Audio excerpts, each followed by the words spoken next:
Let us pray. Almighty God, may the words of my mouth and the meditation of our hearts be acceptable in your sight, O Lord, our strength and our Redeemer. Amen.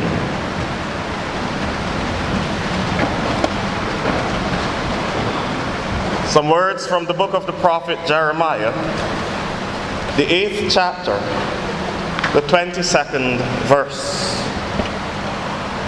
Is there no balm in Gilead? Is there no physician there? Why then has the health of my poor people not been restored? Is there no balm in Gilead? Is there no physician there? Why then has the health of my poor people not been restored?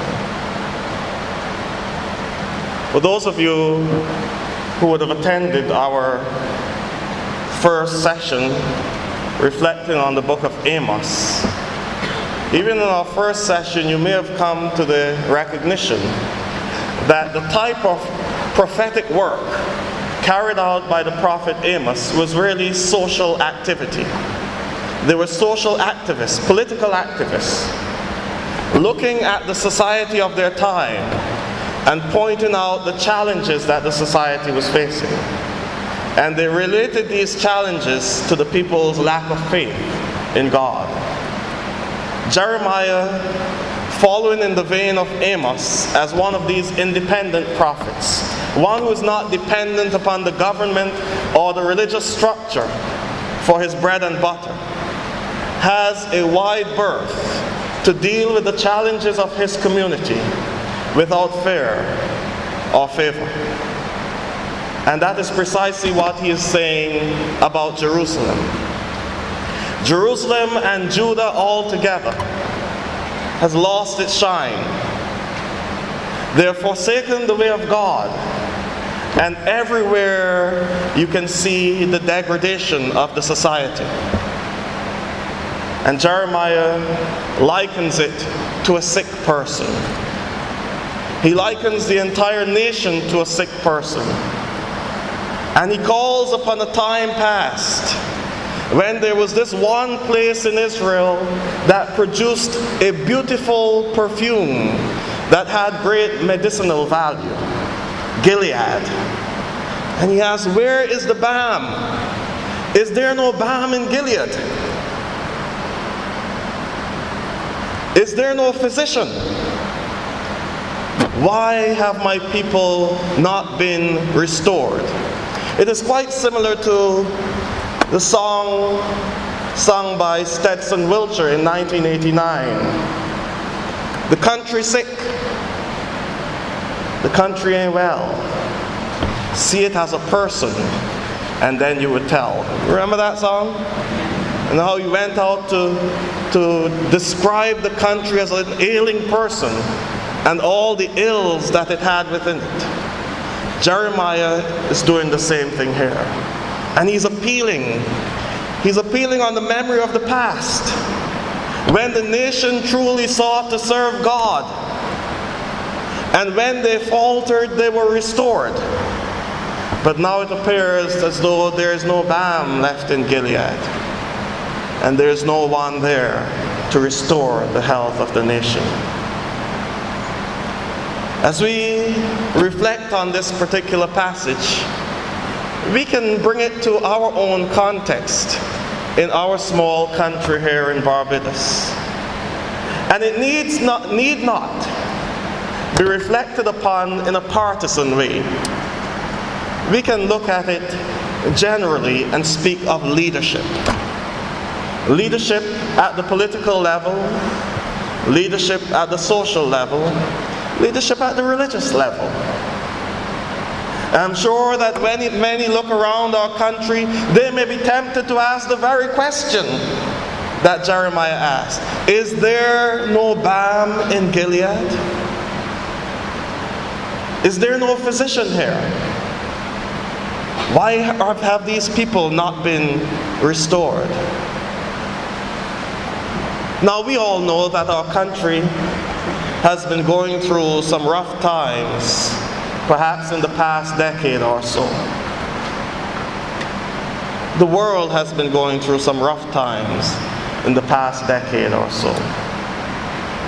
But can we pin all the ills of our society on that? I dare say no. In very much the same way that Jeremiah and Ezekiel and all the others may have looked further into the past to deal with the challenges we're facing in the present.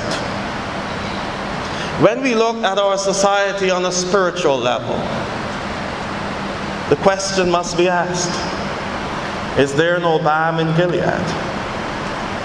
Are there no physicians there? And I include myself in the leadership of the church. In some way, we have failed our people. We have failed to be zealous enough, perhaps as those in the past were. Some may call it indoctrination.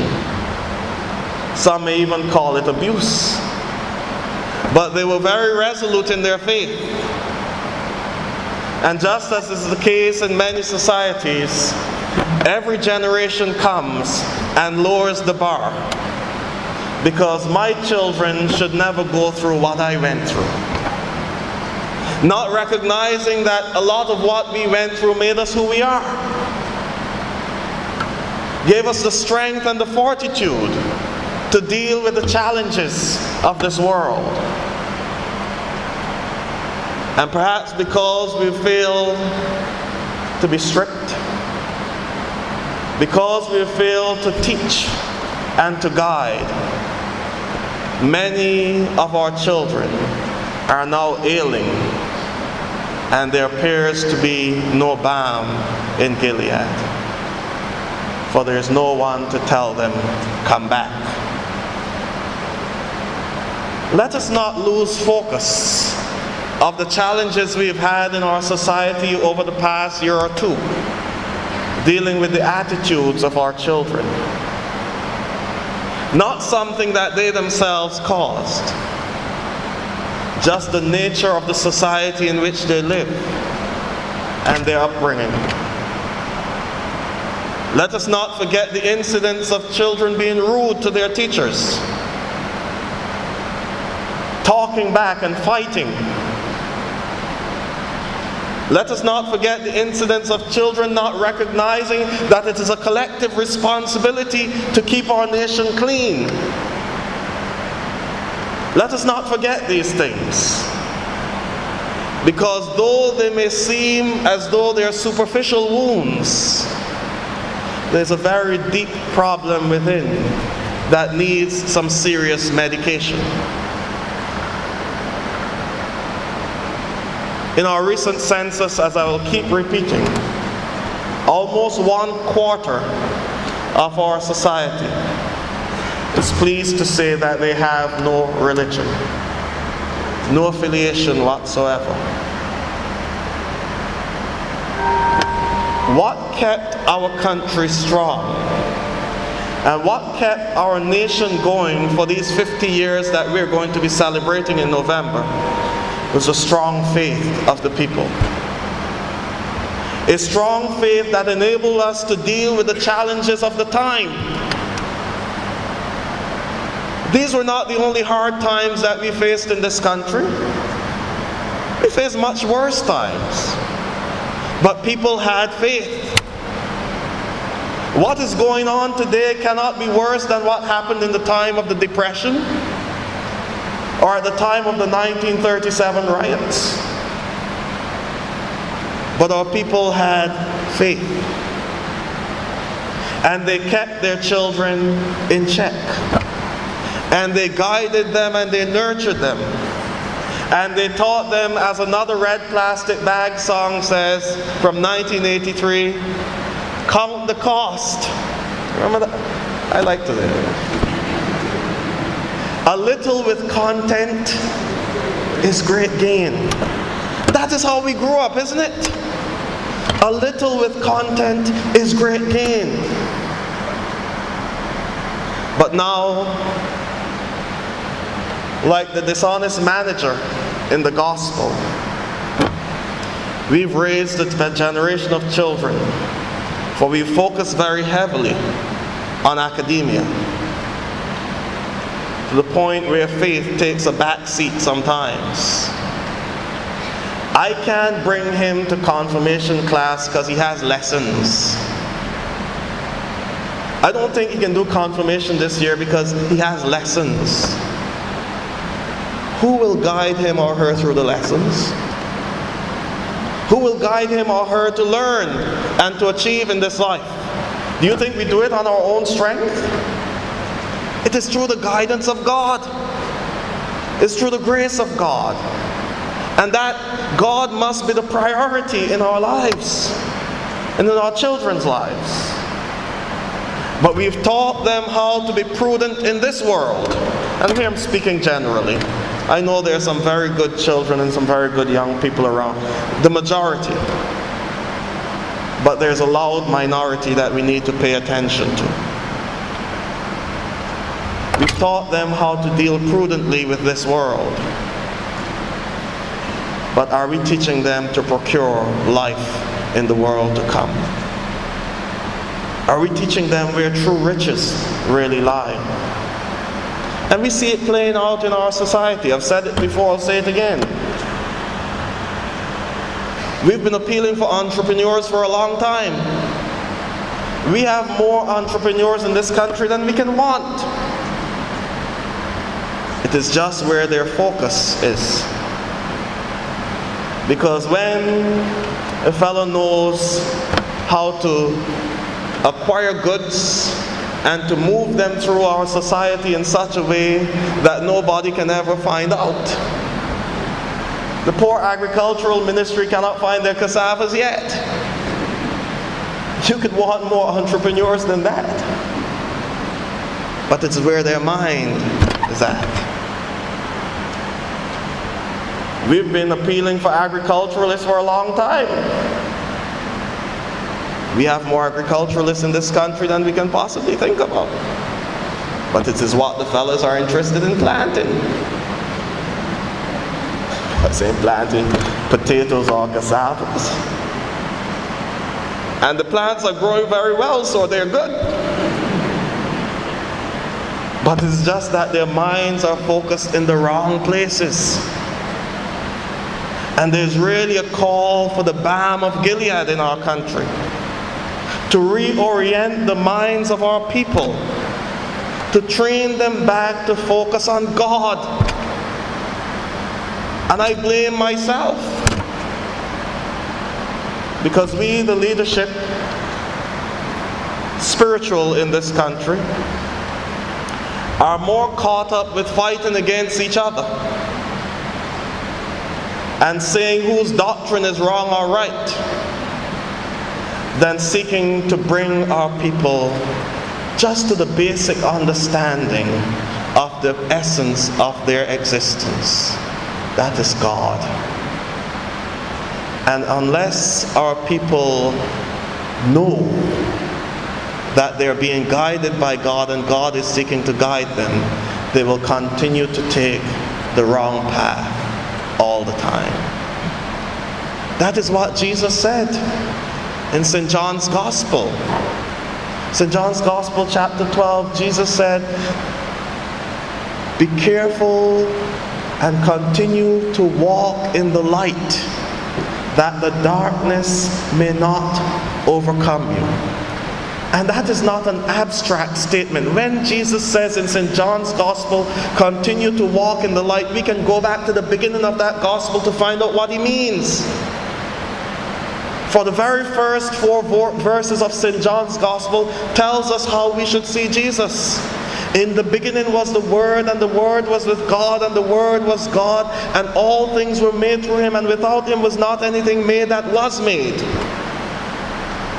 And in him was the life, and this life brought light to people. So it is the Word that gives enlightenment. It is the Word that lightens the path for us. And so if our children do not have the Word of God ingrained within them, they walk in darkness. And they have no regard for their environment. They have no regard for their fellow human beings. They have no regard for human life. Everything becomes temporal. Everything becomes about what I can get now and how I can get it by any means necessary. There is a call. Is there no balm in Gilead? Where is that precious ointment of faith that kept our society alive through the troubled times? Where is that precious ointment of faith that healed the wounds of our society in the past? And we must look at it on a social level and a political level as well. Because the children cannot be blamed. Our young people cannot be blamed for what they're going through. I've said it before and I'll say it again. Every generation that has ever existed on this world have looked at its young people and said, these children are going astray. I remember a passage quoted by a speaker some years ago at a youth forum. And he spoke about the degradation of the society and the youth going astray and all these other things. And when he gave the text from which he was quoting, it was a Roman official in AD 65 talking about the state of Rome at the time. It sounded so much like our society. But that is there because as young people we need to be guided and we need to be trained. As the hymn writer said in that wonderful hymn, when all thy mercies, O my God, my rising soul surveys, he said, when in the slippery paths of youth with heedless steps I ran, thine arm unseen conveyed me safe and led me up to man. The youth will always have slippery paths because there are many things out there calling. It is incumbent upon the adults in the society to provide the guidance necessary. And I believe, and I'm generalizing here, that when we talk about our children and their behavior in school, we also have to talk about our teachers and our society in general. Something socially wrong happened this year, and it was allowed to go on. I do not know the inner workings of the Ministry of Education, but I hope there was some reprimand somewhere. A few years ago I was in England, and I wasn't following the crop over cycle at the time. And then I tuned in, and I heard this song being sung by a primary school teacher. Girl, how your bumper gets so broad. This is a teacher singing this song. A teacher who has to go in front young, impressionable children. A teacher who has to meet young parents when they come for meetings. What will the relationship be like? Is there still that level of respect? Teacher-student, teacher-parent. I think this year it reached an all-time low when one female teacher sang a song, I don't need no boys once I have my bag of toys.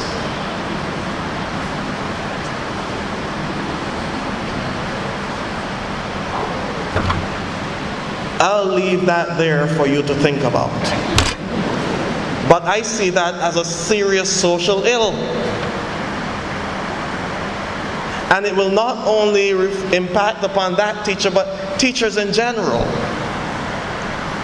For if this is our standard, can you imagine that teacher going into a class, turning to write on the blackboard, and what little third formers and fourth formers will have resounding in their minds and in their thoughts? There is need for a balm. in this country. There is no balm in Gilead. Our people are becoming sick. And it is indeed a pleasant coincidence that we have the Green Ministry worshiping with us today. A ministry dedicated to the enhancement and the beautification of our environment.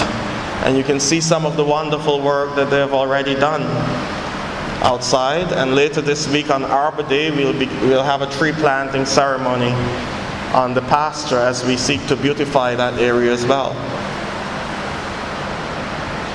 But we have a serious political problem in our country. And it is affecting our environment. Just a few days I was riding my bike, which I got put up just 2 weeks ago. It was a little rusty. I was riding through St. John in the morning, enjoying the morning air. Can't ride too fast, I'm not fit enough, but I'll get there. And as I rode on the streets, I came to this area and saw a lot of things in the road, a lot of clothes. Women's clothes, men's clothes, undergarments, and so on. And I was thinking to myself, rather jokingly, somebody has take off something and felt it a little too far. But then as I went further, I saw more and more and more things on the road. How did this get there? Then a few days later, I found out.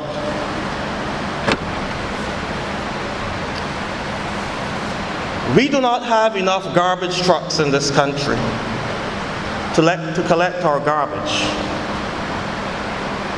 The government's garbage trucks are down. There are some private persons who have garbage trucks, but we've heard our minister say that there are some people who cannot even take up a dead dog off our streets. But he seems more comfortable to have open back trucks driving on the road being followed by a bobcat to collect garbage, to throw it in, and then when the truck drives off, half of it falls off. We have a problem. And it is more than a garbage problem. We need a balm in this country. For two reasons. Some of the decisions being made do not seem to square with the amount of money we put into academia in this country. That's one. And two, where are our physicians? Where are the great artisans that made this country so great? This is a country that had a dry dock and a foundry that was able to make parts, and people had the ability to fix things. Half the transport fleet is down. Something is wrong with us. And half the transport fleet is down, and the very persons that we passed the law to ensure that our children don't have to ride with are now the ones who are taking our children to school.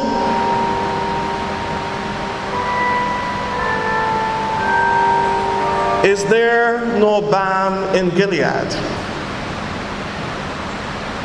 Are there no physicians here? Why have the health of my people not been restored? It is incumbent upon us all, as a Christian people, to double down on our efforts to seek to make our country a better place than we met it. If this 50th anniversary is going to mean anything to us, it must do so within the context of looking towards the next 50 years.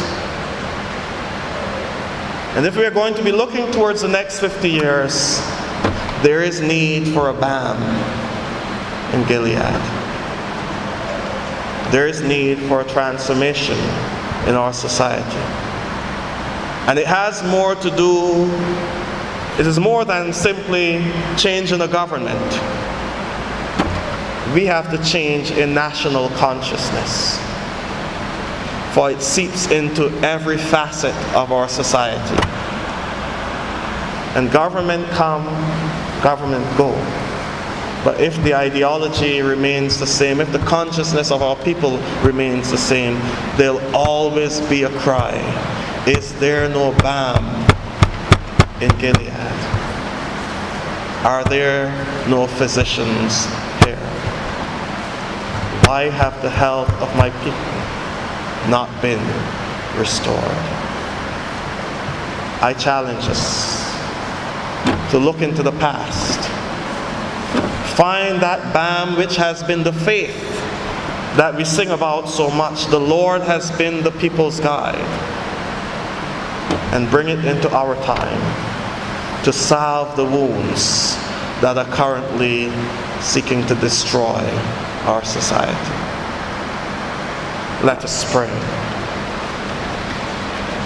Almighty and ever-living God, we give you thanks for calling us into your service, for the wonderful examples we've had in the past. But help us to remember, especially at this time, that we cannot serve two masters. Help us who call ourselves Christians to be that balm in our country, to heal the wounds of those who are hurt, to bind up the brokenhearted, to bring about a true transformation where our children and our children's children can grow up in a society, in a world that is conducive to human development. And grant, Lord, that what we say with our lips we may believe in our hearts, and what we believe in our hearts we may show forth in our lives daily, for your name's sake. Amen.